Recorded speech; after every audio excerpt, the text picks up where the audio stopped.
novamente ao canal JCS Conteúdo Jurídico. Meu nome é Júnior, sou advogado e hoje vamos começar a fazer exercícios das matérias que a gente já viu anteriormente de direito tributário. Acompanhe a leitura comigo, do primeiro exercício.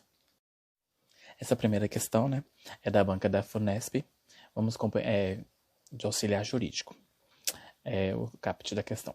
A respeito da base de cálculos de taxas, assinale a alternativa correta. São 5 alternativas, Começando pela alternativa A. Acompanhe a leitura. As taxas de serviços de iluminação pública podem ter como base de cálculo a metragem do imóvel urbano. Alternativa B. É possível instituir taxa pela matrícula em universidades públicas e em escolas da rede pública, desde que a base de cálculo seja proporcional ao valor do serviço prestado. Alternativa C. É possível adotar, no cálculo do valor da taxa, um ou mais elementos da base de cálculo própria de impostos, desde que não haja integral identidade entre a base de cálculo de um e outro. Alternativa D. É possível reduzir base de cálculo de taxa em razão do exercício do poder de polícia por ato administrativo normativo de caráter concreto e específico. E alternativa E. A taxa cobrada exclusivamente em razão de serviços públicos de coleta de resíduos sólidos deve ter base de cálculo diferenciada em razão à localização e metragem. Essas alternativas vocês acham que é a correta?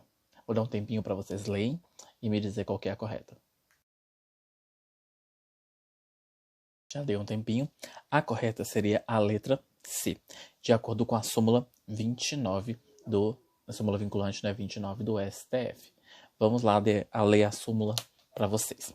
É constitucional a adoção no cálculo do valor da taxa de um ou mais elementos da base de cálculo própria de determinado imposto, desde que não haja integral identidade entre uma base de cálculo e outra.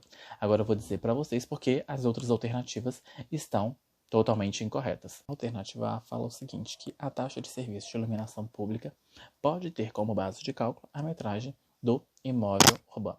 Por que ela está errada? Vou explicar para vocês. Porque aqui está falando o seguinte, que a taxa de serviço de iluminação pública ela pode ter como base de cálculo metragem do imóvel urbano.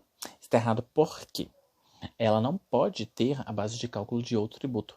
No caso aqui, ela está tendo a base de cálculo dela na integralidade, Aqui, no caso, a base de cálculo que ele está dizendo aqui, a metragem do imóvel urbano, seria a base de cálculo inteira, do IPTU. Porque o IPTU ele é apurado com base na área do terreno ou na área construída, ou no valor do metro quadrado.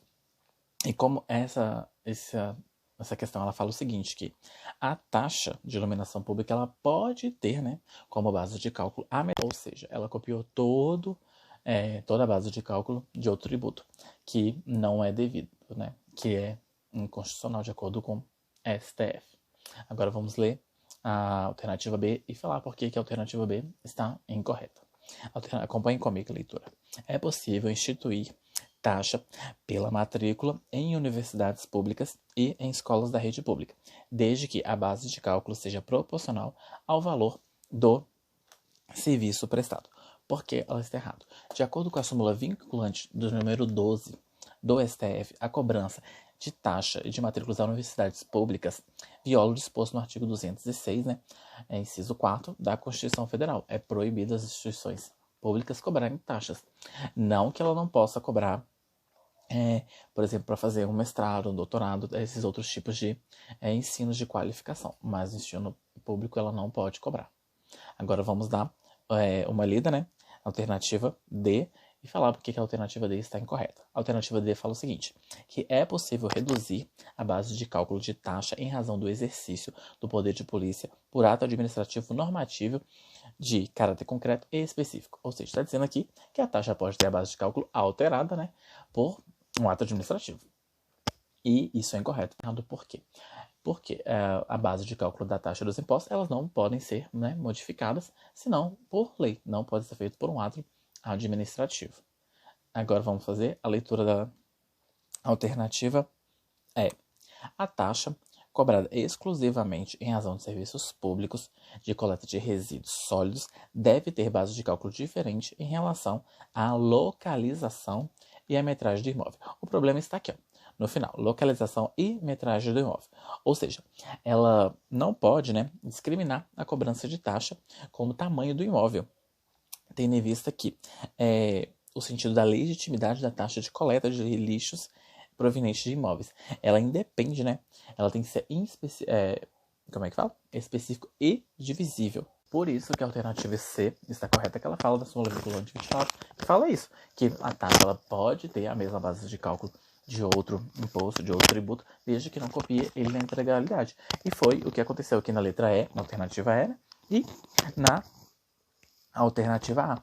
Tentaram copiar a base de cálculo integral do IPTU para justificar a cobrança daquela taxa, sendo que não pode. Exercício 2. O exercício 2 é da Xavier Urca, né? É de um concurso para prefeito. Acompanhe a leitura comigo, por favor. Essa questão é de 2019, da Xavier Urca, para um concurso para prefeito, e fala o seguinte, que os tributos são uma forma de receita pública denominada receita derivada. Sujeito ao regime jurídico de direito público, é correto afirmar exceto, ou seja, para marcar a questão é incorreta. Alternativa A. Os tributos podem ser comparados às multas, pois ambos são receitas derivadas, compulsórias e instituídas por lei. Alternativa B. O pagamento de tributo não é facultativo, mas sim obrigatório, não havendo opção ao contribuinte senão o pagamento do que lhe é cobrado. Alternativa C. O pagamento deve ser feito em pecúnia, ou seja, em dinheiro, não sendo possível o pagamento em bens ou serviços. Alternativa D. Os tributos são cobrados em decorrência de um fato gerador, que pode ser, por exemplo, a manifestação de riqueza por parte do contribuinte. E alternativa E. A cobrança de tributos e atividades vinculadas, de sorte que o servidor encarregado de tal tarefa deve cobrá-la sem qualquer outra opção. Antes de falar qual que é a alternativa correta, vamos falar porque as outras alternativas são corretas, mas que não é aqui a resposta que a gente precisa, porque a gente precisa da resposta incorreta. Vamos começar pela letra alternativa E, que fala o seguinte: a cobrança de tributos é atividade vinculada, de sorte que o servidor encarregado de tal tarefa deve cobrá-lo sem qualquer outra opção. Ou seja, está dizendo o seguinte: isso aqui está falando lá da parte do conceito de tributo, que fala que ele é uma atividade plenamente vinculada e que a administração pública deve cobrá-la. Ou seja, ele é um ato vinculado, ou seja, ele não é um ato discricionário. Não tem opção de oportunidade de conveniência. Você tem que cobrar aquele tributo, independentemente se você quer ou não. Se é administração, você tem que cobrar. Alternativa D. Os tributos são cobrados em decorrência de um fato gerador que pode ser, por exemplo, a manifestação de riqueza por parte do contribuinte. Aqui estamos falando o seguinte, que os tributos eles são cobrados, de um fato gerador e que ele pode, por exemplo, ser a manifestação da riqueza por parte do contribuinte. Aqui podemos falar do imposto de renda, o imposto sobre grandes fortunas que ainda não foi criado. É o seguinte, que quanto mais você ganha, o imposto de renda funciona assim, quanto mais você ganha, mais você paga o imposto de renda. Por isso que ele pode ser cobrado, ele pode decorrer, de quanto que você ganha ou não. E das grandes fortunas seria, quando for criado, se for criado, basicamente seria assim, quanto mais riqueza você tem, mais tributo você pagaria pelo aquele patrimônio gigantesco. Alternativa C. O pagamento deve ser em pecúnia, ou seja, em dinheiro, não sendo possível o pagamento em bens ou serviço. Ou seja, está dizendo o seguinte, que o pagamento do tributo ele tem que ser em pecúnia, em cash, em money. Contudo, fala aqui, não sendo possível o pagamento em bens ou serviços. No caso aqui dos bens, estamos falando de bens móveis, porque já vimos que os bens imóveis ele podem ser dado como dação em pagamento. Por isso que fala aqui, não sendo possível pagamento em bens ou serviços. Não falou dessa exceção, mas tem essa exceção. Cabe a vocês depois darem uma conferida e dar uma olhada na aula anterior que fala sobre isso. Alternativa B. O pagamento de tributos não é facultativo, mas sim obrigatório, não havendo opção ao contribuinte senão o pagamento do que lhe é cobrado. Ou seja, é bem claro, o contribuinte ele é obrigado a pagar aquele tributo, independentemente se ele quer ou não. Ele é obrigado a pagar, ele não tem essa faculdade de escolha. E a alternativa A, que fala o seguinte: os tributos podem ser comparados às multas, pois ambos são receitas derivadas, compulsórias e instituídas em lei. Aqui está errado, essa resposta é errada. Por quê? Os tributos eles não podem ser comparados com as multas. Por quê? Tributo é diferente de multa. Tributo ele pode ser arrecadatório ou não. E a multa ela é uma punição pelo descumprimento de um ato. É totalmente diferente do tributo. Questão 3. Acompanhe a leitura comigo, por favor. Vamos lá? Vamos lá. Essa questão 3 é de 2019, da banca Método de Soluções Educacionais para o concurso de procurador. Acerca dos princípios tributários, assinale a alternativa correta. Alternativa A. Norma legal que altera o prazo de recolhimento de obrigação tributária se sujeita ao princípio da anterioridade. Alternativa B. A criação de tributos está sujeita à reserva legal. Contudo, a sua extinção não, sendo uma exceção ao princípio do paralelismo das formas. Alternativa C. O princípio da capacidade contributiva está umbilicalmente ligado à da isonomia dele decorrente diretamente. Alternativa D. O princípio da anterioridade é um dos mais importantes em matéria tributária, uma verdadeira garantia do cidadão em relação ao fisco. Neste sentido, percebemos que, embora haja exceção quanto aos impostos extraordinários de guerra, não há anterioridade deve ser respeitada integralmente nos casos dos tributos CID combustível e ICMS monofásico sobre combustível. Tempinho agora para vocês, conseguirem fazer em casa e já voltamos para dar continuidade a questões. Se vocês acertaram, mas a alternativa é a alternativa C, que fala dos princípios, que ela fala o seguinte, que o princípio da capacidade contributiva está umbilicalmente ligado à da isonomia dele decorrente diretamente, tendo em vista ao artigo 145, parágrafo 1º, e o artigo 150, inciso 2º da Constituição Federal. Agora vamos falar por que as outras alternativas estão incorretas. A alternativa A, que fala o seguinte, que a norma legal, que altera o prazo de recolhimento da obrigação tributária, se sujeita ao princípio da anterioridade. Está errado. De acordo com a súmula vinculante 50, norma legal que altera o prazo de recolhimento de obrigação tributária não se sujeita ao princípio da anterioridade. Agora, se fosse a base de cálculo ou a alíquota, dependeria do caso a caso. Mas procedimento de recolhimento não se altera. Ele não se sujeita à anterioridade. Alternativa B. A criação de tributos está sujeita à reserva legal. Contudo, a sua extinção não, sendo uma exceção ao princípio do paralelismo das formas. Está errado, tendo em vista que o artigo 97 do CTN fala que somente, tanto a criação quanto a extinção, será somente feita por lei.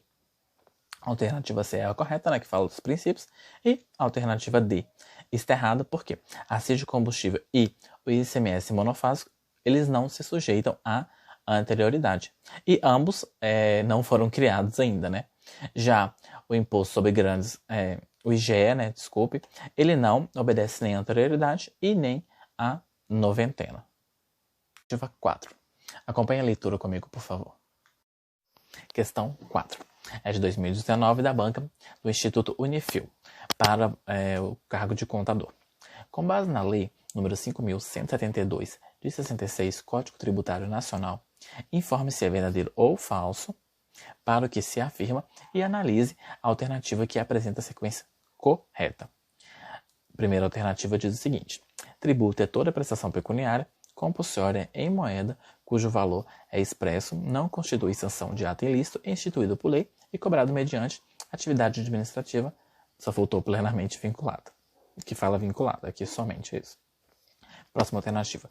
O imposto é o tributo cuja obrigação tem, por fato gerador, uma situação dependente de qualquer atividade estatal específica relativa ao contribuinte. Próxima alternativa. A receita líquida do imposto sobre exportação destina-se à forma de reservas monetárias na forma da lei. E, próxima alternativa, imposto sobre serviços de transportes tem como fato gerador a prestação do serviço de transporte por qualquer via de pessoas, bens, mercadorias ou valores, exceto quando o trajeto se contenha interior no território de apenas um município. Alternativa A, VFVV. Alternativa B, VVVV. Alternativa C, FVFV. E alternativa D, VVFV. A resposta correta seria a letra A, que fala que é VFVV. Vamos lá falar por que a primeira alternativa é verdadeira. Fala o seguinte, que tributo é toda prestação pecuniária compulsória, né? Em moeda cujo valor é expresso, não constituído sanção por ato ilícito, instituído por lei e cobrado mediante atividade administrativa plenamente, faltou plenamente vinculado aqui, vinculado. Ou seja, isso aqui tá falando do... Ai, até esqueci, empolguei, do conceito de tributo. Tá totalmente correto. Letra A, a próxima alternativa. Por que a próxima alternativa é falsa? O imposto